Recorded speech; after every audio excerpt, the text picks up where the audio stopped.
Hello everyone, and welcome to Downhaven Entertainment. Today we will be reviewing the Wolverine and Elysium. No chains on my neck, boy, cause I'm off them. No crew with me, I ride solo, represent myself often, coming from Austin. Well, after X3 and X-Men Origins, we have yet another X-Men movie that's set in the near future. And I'm not a huge fan of the X-Men movies as a whole. To me, the whole series of X-Men movies were just too unfocused. It seemed as if they were just showcasing mutant powers, trying to fit as many X-Men characters as they can in each movie, leading to my favorite character to get shafted and then forgotten entirely. Now, the stories or the plot of the first two movies were decent enough for a flick, but I never became a fan of the franchise. Then the X-Men First Class came out, which blew new life into the X-Men franchise, so much so that I was hoping First Class was a reboot, for that film would have contradicted X-Men 1 with Mystique's relationship with Professor Xavier seeming strong in First Class, then non-existent in X-Men. So much as so, it seemed as if they first met in X-Men, or Professor Xavier being disabled in First Class yet being able in Origins. There are more examples, but I digress. So my feelings on the Wolverine movie were not strong to say the least, but I decided to give it a chance, so here I am. So let's get into the movie. Hey yo, J-Quaz, don't even drop the TV. This movie takes place in Japan. I'm not even going to go down the list of those names, but everyone did a fine job, especially Hugh Jackman, the soul of this franchise. The guy is so passionate about Wolverine, it's hard to dislike his character and him. And he does a really good job playing Wolverine.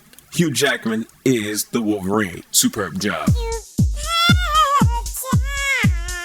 Now let's talk about what worked for the movie. Less mutant gimmickness. To say less is an understatement. There were like a total of 3 mutants in this movie, which helped this movie considerably in my opinion. The movie had a focus, which was the Wolverine. They didn't flash and stuff mutants among mutants down your throat. I was wholly invested in the characters that were on the screen. I would love to see future X-Men movies be more focused such as this movie. Well, at least with the fan favorites. You know, Wolverine, Jean Grey, Gambit, Nightcrawler, etc. Didn't have that huge X-Men movie. And you know what? You don't even have to have Gambit or Nightcrawler in them, but it would rather serve as a means to expand the X-Men universe. But nonetheless, it was a great and welcome change of pace in the franchise. Thumbs up. The story and character development. From the opening shot of this movie, I was pulled in immediately. I was like, this isn't going to be your average X-Men movie, which ultimately it wasn't. Well, until the last act of the movie. The story was personal, focused, and a little captivating. And that's saying something in an X-Men movie that's owned by 20th Century Fox. The characters had good chemistry, and I bought all of these characters into reacting with each other. And the villain was viable. He made sense with his reason for wanting what he wants and why he went to such extreme lengths to get it.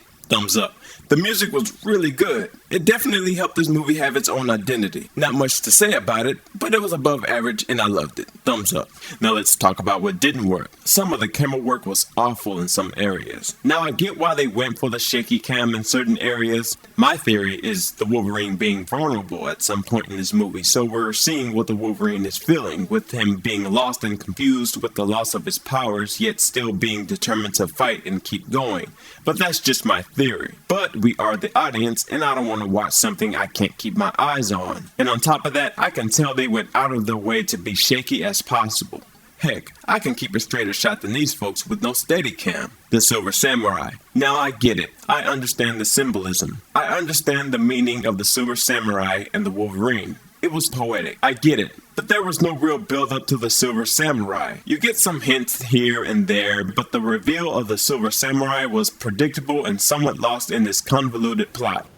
You mean the Wolverine being a samurai without a man? I'm sure it's explained why the Yakuza wanted to kill and the ninjas were ran by who made a deal with to take out all while is trying to protect from everybody. As personal as this movie was with the Wolverine, I wish it was more personal between the protagonist and the antagonist. Speaking of antagonists, DC, hurry up with their DC cinematic universe. You missed a great Poison Ivy here, because the character she plays in this flick was Poison Ivy. But she was thoroughly wasted in this movie. She was really sexy, yet extremely creepy looking. Stop it! She had the kiss of death. She even wears green. But this was one character that had no business in this movie. But I absolutely loved her character, even though she was ultimately one-dimensional. She shows up and is like, I'm bad. And I'm hot. / creepy looking. Overall, this movie was a blast via rule of contrast, with the second being better than the last. It has its X-Men roots, but this movie definitely stands out. I never felt bored or careless in this movie, and I like most of the characters presented on screen for our entertainment. This movie should send 20th Century Fox a message on how to treat their Marvel properties. You know, the ones they fight so hard to keep. This isn't the 90s or 2001 where you can just metaphorically crap out a script making crappy movies in return for our hard-earned cash. The audience is getting smarter, therefore the movies should also. It's about quality, not quantity. Warner Brothers, I'm speaking to you too.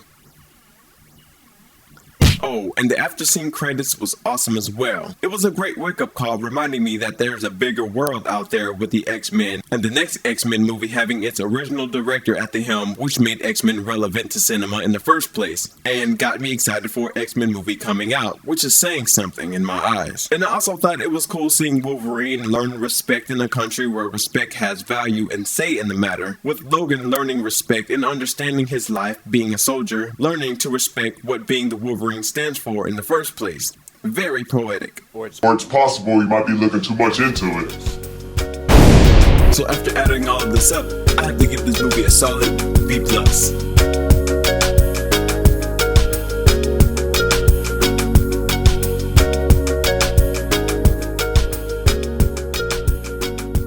Elysium stars Matt Damon, one of my favorites, and I like the fact that he was in this movie and not Tom Cruise. Cause Matt Damon has that tough yet nice guy look to him, and the character he plays is exactly that. But with that being said, I would prefer if someone of different ethnicity to be the main star of this movie, with them being either Mexican, Filipino, African American, or Indian. Cause let's face it, this movie was showing Elysium as a new American dream, the ultimate gated community. It was white America, with everyone else left behind on Earth was mostly Mexican or African American. In my opinion, for a movie with the message about healthcare and the white man getting the very best of everything, it's kind of a paradox, storytelling wise, that the main star of this movie is Caucasian. Heck, even the main antagonist was Caucasian. It doesn't bother me to the point of hating this movie, but I personally think the message would come across better for immigration and fairness to all races if the main protagonist wasn't the white man sticking it to the white man. The movie also stars the beautiful, the sexy Alice Braga. To be honest, her character is replaceable and just there, but I just love her for being in the movie, so I can look at her beautiful face. Jodie Foster. I love Jodie Foster. She is one of my favorite actresses and a strong female lead. But in this movie, I didn't like her so much. She wasn't bad, but she was cartoony, and the movie is far from cartoony. She was like, I'm so evil, I have a black scarf. My black scarf is death, kill everyone. She reminded me of a Pixar animated cartoon rich snobby prick villain. Plus, nobody that worked at Elysium likes her and all disagree on her way of conducting business. Why is she still in power with the other bigwigs? William Fichtner is in this movie. Why? I don't know. For the paycheck. Oh yeah, well, Hollywood, you are really throwing a lot of money away. You can get small-time actors a shot for a fraction of the price. Because if you're going to have a talented actor in your movie, I suggest you use them to the fullest. And this dude.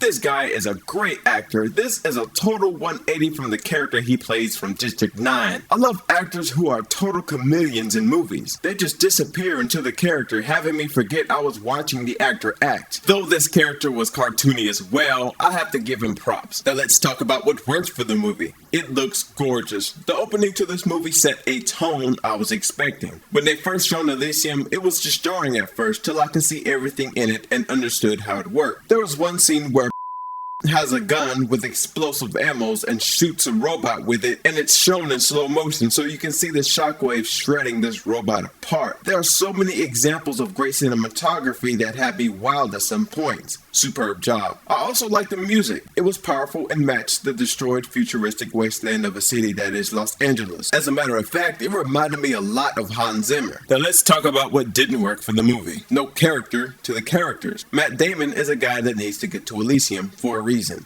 He likes this chick. This chick has a daughter who needs to get to Elysium. This guy is evil. This chick is evil. Elysium is a place where the rich swim and play golf, but apparently are never home. Did you notice that? Everyone is one note in this movie. All of them one-dimensional. Therefore, I didn't care for none of these characters. Now, one of the reasons why I liked Looper was because of its characters. I understood where each of these characters were coming from. No protagonist or antagonist. It's just people surviving. No matter how horrendous the acts were, I understood why certain decisions were made. Heck, even District 9 had great characters and character arcs within the movie. This movie here, Elysium, one character arc from an obvious character whose arc is so predictable, Julius Caesar saw it coming. What else didn't work for me was that this movie had little substance. The movie is about getting to Elysium. That's it. They try to put things here and there to make it more deeper and poetic with flashbacks and whatnot, but the movie is shallow to me. From the very beginning of this movie, I thought to myself, wow, this is going to be deeper than I thought. It's taking its time, developing characters from childhood, letting us soak in the environment, then boom, action, the villain. Oh man, I hated this character. He is constantly talking trash. I just wanted him dead.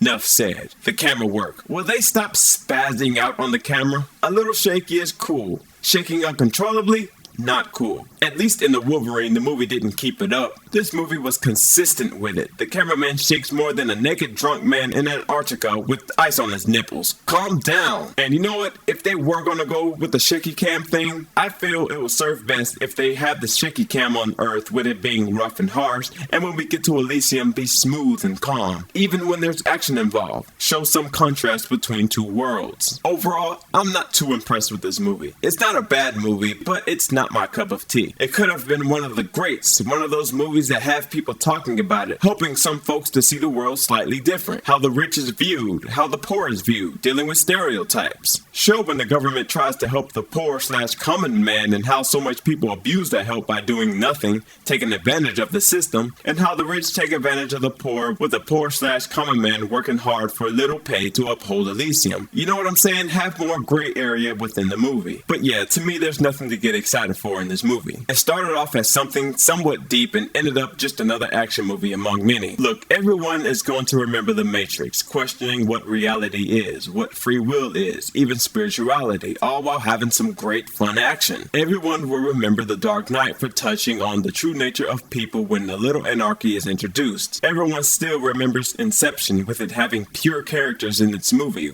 No good or bad, just people. We all still remember District 9, but I don't think many people will remember Elysium. Or maybe they will. You know what? Let's use the time portal. Yo, Haven X from the future. What's up? Oh man, what's up? I forgot about this message. You was gonna ask me something, right? Yeah. Does anybody still remember Elysium? What's that? It's that movie with Matt Damon set in the 2054 Los Angeles. Yeah. No, it's not a big deal anymore. Oh, wow. It's on a half-price books for 50 cents. Well, while we're here, what movie are you reviewing? I'll give you a hint. It has Superman and Batman in it. What? How's the movie? Yeah, you'll have to wait and see. Oh, come on. So what are you reviewing? Right now, Elysium and Wolverine. So it's 2013. Yeah. It was a good year. Good year. Okay. Yeah, it was alright. Well, I can't wait to be in your position. See you later. Bye-bye. Well, anyway, this movie wasn't based off any other source material making it original, so it gets a bump up in my grade book. So I have to give this movie a solid B. What? It reminds me a lot of Total Recall.